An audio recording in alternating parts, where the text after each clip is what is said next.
Hoje eu vou falar sobre clima organizacional. O clima organizacional está entre os principais pilares para o crescimento de uma empresa. E por uma razão bastante óbvia, um clima bom gera valor para o negócio. É claro que um bom clima por si só não traz inovações, não são as máquinas. A preocupação com o clima é tão importante, um bom clima organizacional. Vamos lá, vou te dar algumas dicas.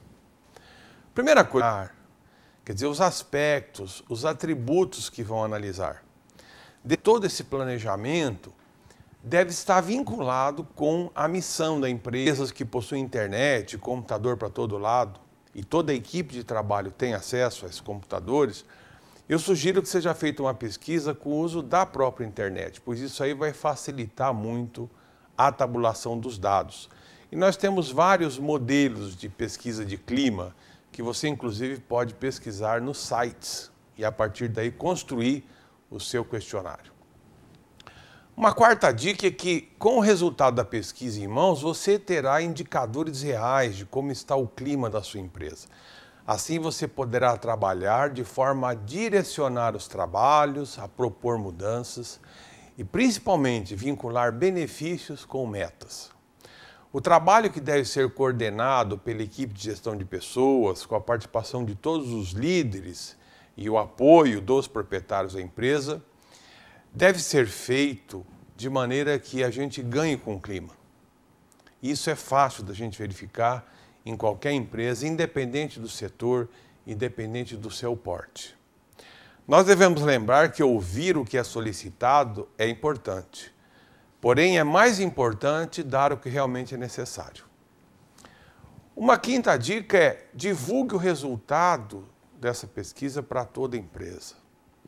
Na sequência, monitore esse clima com uma nova aplicação da pesquisa, pelo menos a cada 6 meses. Compare o resultado atual com o resultado anterior, vincule uma meta do gerente de pessoas, por exemplo, manter o clima organizacional acima de X%. E a cada resultado dessa pesquisa de clima, é fundamental que esse departamento de gestão de pessoas analise profundamente os resultados obtidos e propicie de maneira pontual com os líderes da empresa as mudanças que devem ser trabalhadas. Nas perguntas abertas, por exemplo, deve haver sugestão de melhorias e benefícios a serem implantados.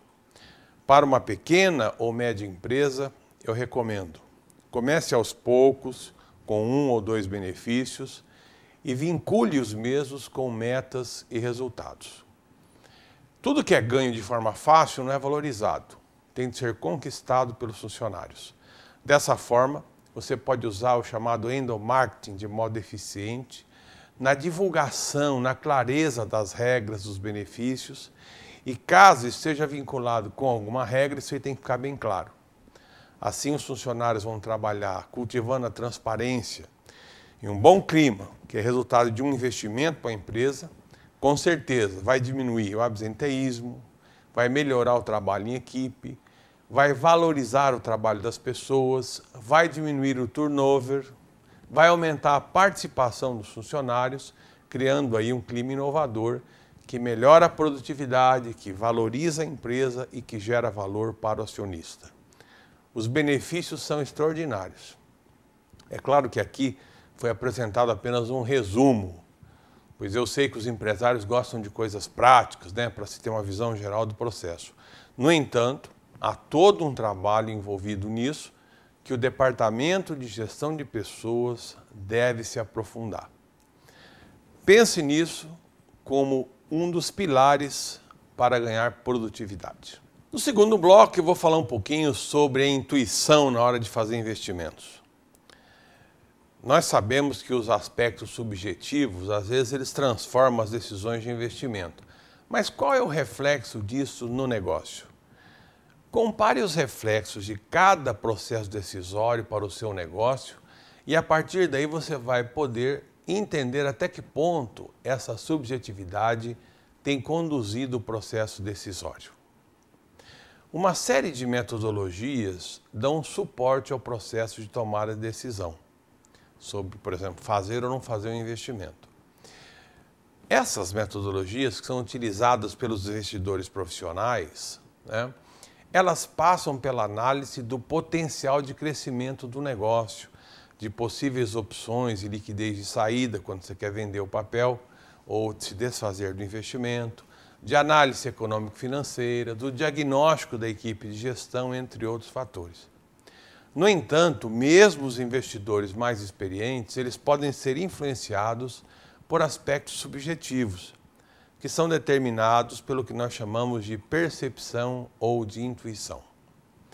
Percepções ou intuições são, na realidade, respostas não analíticas que, influenciadas pelo repertório de vivências, que podem ser boas ou ruins, que foram acumuladas aí ao longo da sua vida, influenciam as decisões.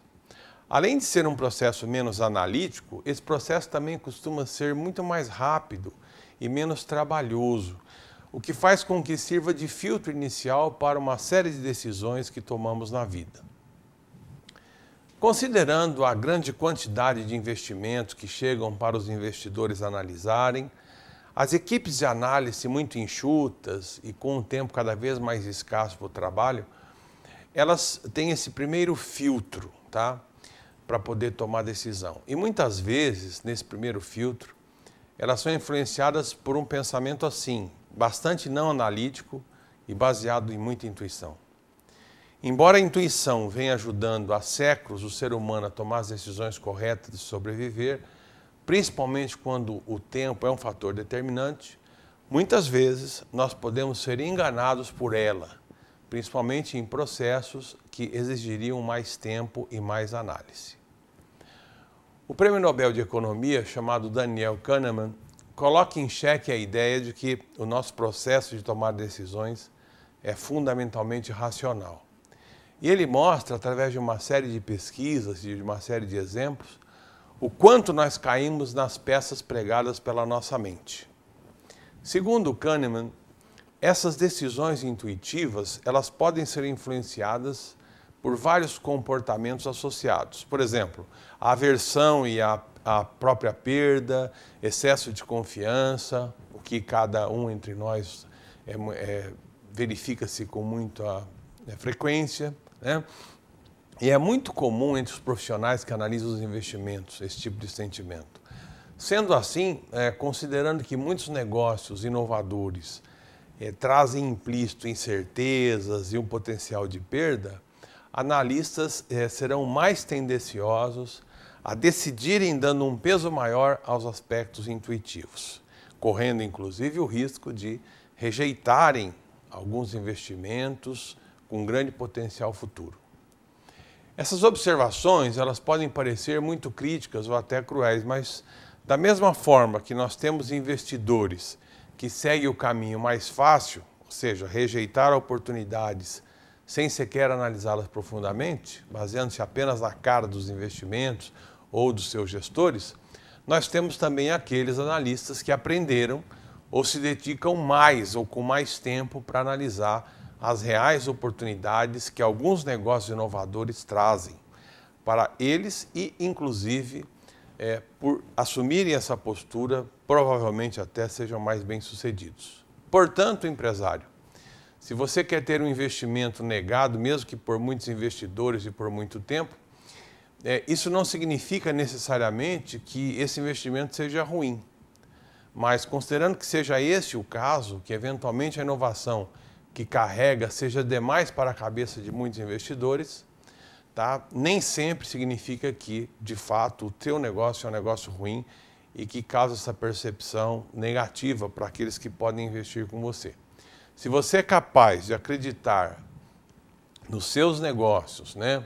Se você tem motivos aí para acreditar que eles realmente são muito bons, não desista, tá? Você pode, às vezes, até mudar um pouco a forma, talvez, de apresentar essa proposta, mas o importante é, tendo convicção, seguir em frente. Muito bem, nós gostaríamos também de dizer que a forma de comunicar um negócio, ela é tão importante quanto o negócio ser de fato muito bom. Às vezes eu vejo que empresários têm um bom negócio, mas eles não conseguem traduzir esse bom negócio de uma maneira clara, objetiva e transparente para o investidor. Então, a comunicação é também um aspecto que deve ser tratado com muita atenção e com muito cuidado. Nesse terceiro bloco, eu vou falar um pouquinho sobre liderança compartilhada. O que é isso? Qualquer empresa de sucesso tem o sangue de um grande líder em seu DNA. Eu não preciso aqui gastar tempo, dando exemplos de casos como esse. Mas o empreendedor, por mais brilhante que ele seja, ele possui um limite para o tamanho que ele pode conduzir a empresa. O limite está baseado até onde ele pode levar a empresa sozinho. O sucesso sustentável de qualquer negócio, ele está diretamente relacionado à qualidade dos líderes chamados operacionais, que são aqueles que acompanham o empreendedor, que o empreendedor tem a seu lado. E também a qualidade da conexão que se faz entre esse líder com esses operacionais. No início, essa conexão entre o empreendedor e os seus líderes operacionais, ela é baseada exclusivamente em resultados. Então, espera-se que eles respondam pela confiança depositada com grandes saltos de produtividade e margem de lucro, o que nem sempre acontece. E algumas empresas se perdem nessa fase, pela incapacidade de estabelecer uma sinergia entre essas duas camadas. Quando há sucesso, porém, um novo patamar de tamanho se abre e o primeiro grande salto organizacional acontece. Essas pessoas normalmente crescem e se mantêm no negócio pela sua capacidade de execução e energia e são proporcionais à do líder, porque senão ele não faz parte da equipe. No entanto, o seu papel é diferente do papel do empreendedor. O seu papel é traduzir o sonho em modelo operacional, é traduzir o ímpeto em processos e amplificar a mensagem para que todos os colaboradores da empresa conheçam a sua missão e o que se espera dela. À medida que o empreendimento evolui no tempo, o papel dessa camada de líderes operacionais, ela passa a ser o de gerir os processos, os indicadores e as pessoas. E o do empreendedor, ficaria apenas para orquestrar esses procedimentos, garantir que os valores da empresa não se percam, que o foco não se dilua e que, na realidade, a empresa possa entrar em uma nova fase bastante diferente, uma fase realmente de sustentabilidade e de sucesso. Se por acaso você, empreendedor, não percebeu isso ainda, é bastante importante que você entenda que essa fase da organização é muito diferente da primeira fase. Você continua sendo visionário, você continua sendo o grande articulador com o mundo externo, mas a sua função vai mudar radicalmente. É necessário que esse empreendedor passe a funcionar muito mais por meio dessa camada instituída de liderança e entender que o seu sucesso agora vai depender da capacidade de desenvolver, de engajar esses líderes operacionais. Esse momento é um momento bastante duro, porque geralmente o senso de autoria diminui e isso pode ser um grande problema, principalmente para os líderes mais vaidosos. A capacidade de implantar as suas ideias ganha um certo freio, o que é estranhíssimo para alguém acostumado a ser dono inconteste do seu destino. Porém, o contato com a realidade da operação e os seus detalhes é filtrado e a desconfiança e a insatisfação podem se instaurar. O entusiasmo inicial pode balançar e a tentação de voltar atrás e conter o crescimento pode facilmente passar pela mente do líder. Esta é a hora que separa os homens dos meninos. Todo grande empreendedor passa por essa fase. Os bem-sucedidos, evidentemente, aprendem e saem do outro lado amadurecidos em seu novo papel de líder de líderes. Criam aí uma plataforma de lançamento de grandes empresas e os outros que não conseguem fazer essa transição acabam sendo esquecidos pela história. Nós terminamos aqui com mais um programa Gestão de Negócios. Para críticas, sugestões, escreva para a gente no tv@unipar.br. Obrigado pela sua audiência e até a próxima edição.